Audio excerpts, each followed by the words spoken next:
کیا شیعہ لڑکا غیر شیعہ مسلمان لڑکی سے شادی کر سکتا ہے؟ جواب ہے کہ جی ہاں. ابھی ہم اس کی شاخیں کرتے جا رہے ہیں. شیعہ لڑکا غیر شیعہ مسلمان لڑکی سے شادی کر سکتا ہے. اچھا البتہ دیکھیے کچھ چیزیں ایسی ہیں جو خدا نخواستہ کسی تعصبات کی وجہ سے نہیں ہیں.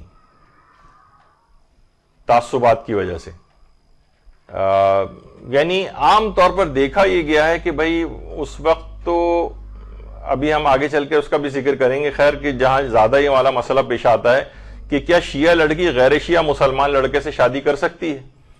تو اس میں علماء یہ کہتے ہیں کہ اگر اعتقادی گمراہی یا گمراہی کا اگر امکان نہیں ہے تو شادی ہو سکتی ہے. یعنی باپ کی اجازت ہو یہ تو خیر ہے ہی ضروری ہو چاہے وہ شیعہ ہو یا غیر شیعہ ہو. باپ کی اجازت کے علاوہ بھی یعنی اس کی گمراہی کا امکان نہ ہو. عام طور پہ لڑکیاں ظاہر ہے جاتی ہیں پورے ایک اکیلی ہوتی ہیں اور پوری ایک فیملی کے اندر جاتی ہیں تو ان کا انفلوئنس ان کے اوپر زیادہ ہو جاتا ہے. اور وہ بھی جو اس سے پہلے ظاہر ہے یہ اسی وقت ہوتا ہے جب آپس میں کوئی انڈرسٹینڈنگ ہو جاتی ہے ان کی شیعہ لڑکی کی غیر شیعہ سے اور یہ شادی چلیں والدین کی رضامندی سے ہو بھی گئی تب بھی گمراہی کا ایک امکان رہتا ہے. بعد میں وہ روکتا ہے اس کو اور اس وقت تک تو بہت یقین دہانیاں ہوتی ہیں لیکن یہ ہمارا اتنا پرانا ایکسپیرینس ہے اس سلسلے میں جو ہمارے مدرسے کے پاس سوالات آتے ہیں کہ اس کے بعد وہ اپنی آنکھیں بدل لیتا ہے لڑکا اور وہ اب اس کو دینی رسومات میں جانے نہیں دیتا. نماز روزے میں مشکلات کھڑی ہوتی ہیں اولادوں کی تربیت کے حوالے سے مسائل کھڑے ہو جاتی ہیں اب زندگی کی اصل ریئلٹیز سامنے آتی ہیں. یعنی اسے کہا جاتا ہے کہ وہ لڑکا جو اس سے پہلے گال کے تل پر سمرقند و بخارا قربان کرنے کو تیار تھا اب آلو بخارا قربان کرنے کو بھی تیار نہیں ہوتا. یعنی حقیقتاً یہ والے ایسا مسئلہ پیش آ جاتا ہے. تو کیا شیعہ لڑکی غیر شیعہ مسلمان لڑکے سے شادی کر سکتی ہے؟ نہیں اچھا کنواری لڑکی کی بات ہو رہی ہے. کنواری شیعہ لڑکی غیر شیعہ مسلمان لڑکے سے.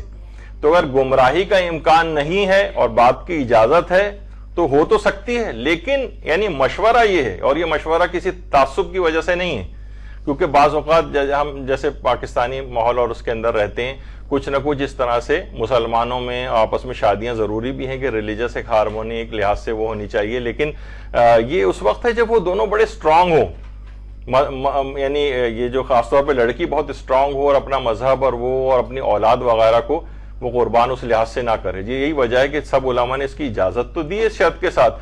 البتہ امام خمینی جیسا جو اتحاد بین المسلمین کا کتنا دائی تھا وہ بھی کنواری لڑکی کے لیے غیر شیعہ مسلمان لڑکے سے شادی کو مکروہ سمجھتے تھے.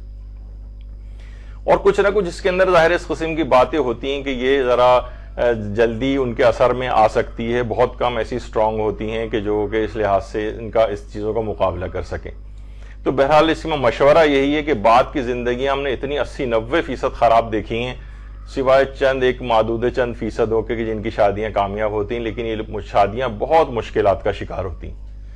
تو یہ کلچرل اور یہ ریلیجس اس طرح کے جو ایشوز اس کے اندر آتے ہیں تو بہرحال اس میں ذرا دیکھنا چاہیے کہ آپ کتنے اسٹرانگ ہیں. تو شیعہ لڑکی غیر شیعہ مسلمان لڑکے سے شادی کر سکتی ہے اگر گمراہی کا امکان نہ ہو. کچھ علماء نے مکروہ بھی قرار دیا ہے. اور آیت اللہ حافظ شیخ بشیر نجفی نے تو یہاں تک اس سلسلے میں بات کہی ہے کہ ان سے بھی یہ بات پوچھی گئی ہے کہ کیا ایک سید لڑکی کی شادی سنی لڑکے سے ہو سکتی ہے؟ دونوں ایک دوسرے کو پسند کرتے ہیں اور لڑکے والے راضی ہیں کہ لڑکی کل کو اپنی فقہ کے مطابق ہی عمل کرے گی. اب آپ کیا فرماتے ہیں شادی کرنی چاہیے یا نہیں؟ تو جواب دیا ہے کہ اگر وہ ناسبی نہ ہو یعنی کسی معصوم سے نفرت کا اظہار نہ کرتا ہو لڑکا اور وہ سنی لڑکی یا لڑکا ہونے والی اولاد کو شیعہ تربیت دے اور مجلس و ماتم میں شرکت کرنے اور شیعہ طریقے سے عبادت کرنے سے منع نہ کرے وہ چیزیں جو سنی مذہب میں حلال اور شیعہ مذہب میں حرام ہیں مثلا یہ بغیر چھلکے کی مچھلی وغیرہ ان کو کھانے پینے کے لیے مجبور نہ کرے تب کر سکتے ہیں. یعنی وہ اسے عبادات کے لیے مجبور نہیں کرے اور اس کو دینی رسومات میں شرکت سے منع نہ کرے اور اس کو ایسی چیزیں کھانے پینے کو مجبور نہ کرے جو ہماری فقہ میں یعنی اپنی فقہ کے مطابق اس کو چلنے دے تب تو یہ شادی ہو سکتی ہے. لیکن یہ اس کے اندر کافی سارے مسئلے مسائل اور مشکلات آ جاتی ہیں.